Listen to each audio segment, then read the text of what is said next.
Secara umum, pengertian buku ajar adalah buku yang dijadikan pegangan untuk mata kuliah yang disusun dan ditulis oleh pakar di bidangnya. Terlebih lagi, gagasan bacaan tentu juga dapat dianggap sebagai bahan bacaan dalam bidang studi tertentu yang merupakan buku standar yang dikumpulkan oleh para ahli di bidangnya. Motivasi di balik penyusunan buku-buku ajar harus memuat tujuan dan sasaran pendidikan yang juga dilengkapi dengan sarana pengajaran yang sederhana.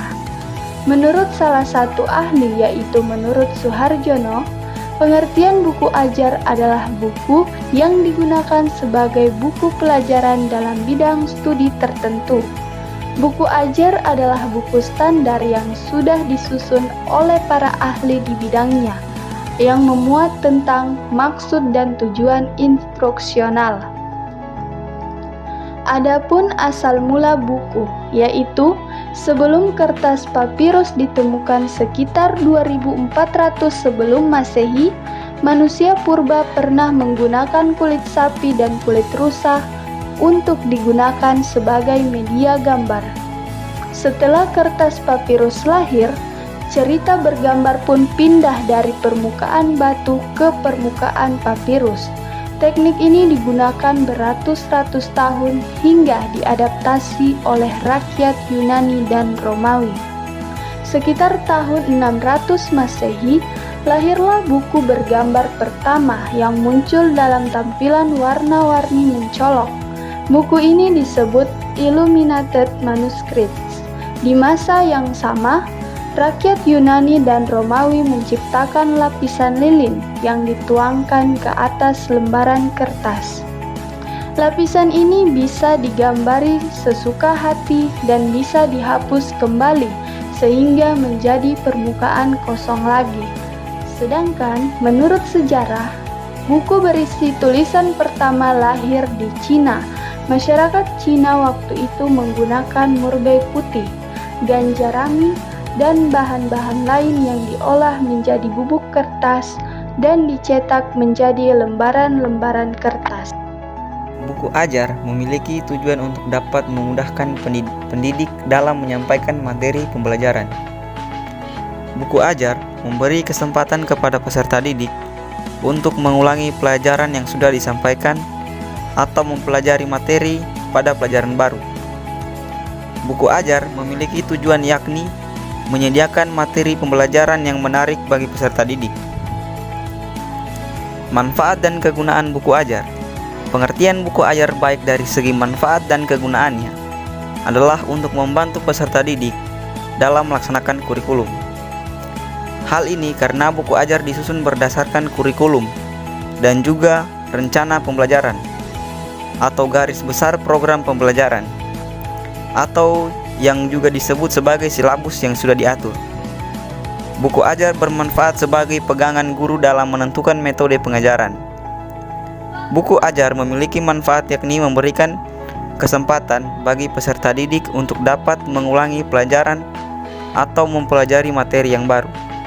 Buku ajar memiliki kegunaan untuk memberikan pengetahuan bagi peserta didik. Buku ajar memiliki manfaat sebagai penambah nilai angka kredit untuk mempermudah kenaikan pangkat dan golongan. Buku ajar menjadi sumber penghasil jika diterbitkan.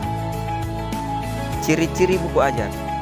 Buku ajar disusun dengan alur logika sesuai dengan rencana pembelajaran, bersifat meaningful yang berupaya untuk memberikan perspektif baru bagi peserta didik supaya lebih kritis, mendorong motivasi belajar siswa supaya melakukan belajar tanpa harus disuruh, sebagai media untuk membantu peserta didik belajar secara mandiri, mengingat keterbatasan belajar di ruang kelas dan bertemu dengan guru atau dosen. Dikemas dengan sesederhana mungkin supaya lebih mudah dipahami, tidak memunculkan kontradiktif dan tetap relevan. Ada ilustrasi yang menarik sehingga peserta didik lebih mudah memahami. Materi yang disampaikan memiliki sudut pandang yang jelas dan tegas, sehingga tidak membingungkan peserta didik dalam memahaminya. Isi materi relevan sesuai dengan kurikulum. Bahasa yang digunakan baku dengan memperhatikan idiom tabu kedaerahan agar tidak terjadi kesalahpahaman tata bahasa. Yang pertama yaitu buku teks pelajaran. Buku teks pelajaran sendiri adalah buku rekaman pikiran rasial yang ditulis dengan menyesuaikan tujuan instruksional. Yang kedua, buku pengayaan. Buku pengayaan adalah buku penunjang atau buku yang melengkapi buku utama sehingga sifatnya tidak wajib namun bisa menyempurnakan kegiatan pembelajaran. Yang ketiga, buku referensi. Buku referensi adalah suatu tulisan dalam bentuk buku yang menyajikan hasil dari serangkaian kegiatan penelitian yang original, mendalam, dan menyeluruh pada satu bidang ilmu. 4. Buku panduan pendidik. Buku panduan pendidik adalah buku yang memuat prinsip, prosedur, deskripsi materi pokok, dan model pembelajaran untuk digunakan oleh para pendidik. Manfaat membaca buku. 1. Melatih otak. Membaca buku sangat baik sebagai latihan otak dan pikiran. Membaca dapat membantu menjaga otak agar selalu menjalankan fungsinya secara sempurna. Saat membaca, otak dituntut untuk berpikir, menganalisis berbagai masalah, mencari jalan keluar dan solusi hingga menemukan hal-hal baru. Memiliki tingkat konsentrasi yang baik. Orang yang membaca buku biasanya memiliki kemampuan untuk mengambil keputusan dengan cepat dan tepat. Membaca buku membuat otak kita fokus dan konsentrasi. Hal ini membantu kita dalam mengembangkan keterampilan objektivitas. Menumbuhkan kemampuan menulis. Jika pekerjaan Anda menuntut Anda untuk banyak menulis, seperti seorang jurnalis, public relation, atau bahkan musisi, membaca buku sangat disarankan. Buku yang ditulis dengan baik bisa menjadi inspirasi bagi Anda dalam menyusun kata-kata yang indah dan menarik. Memberikan ketenangan. Sangat mungkin jika tubuh menjadi rileks saat membaca buku. Penelitian sudah membuktikan bahwa membaca buku spiritual bisa menurunkan tekanan darah sekaligus menenangkan hati. Yang terakhir, membangun kepercayaan diri. Semakin banyak yang kita baca, semakin banyak pengetahuan yang kita dapatkan. Dengan bertambahnya pengetahuan, akan semakin membangun kepercayaan diri. Jadi, hal ini merupakan reaksi berantai. Karena kita adalah seorang pembaca yang baik, orang-orang akan mencari kita untuk mencari suatu jawaban.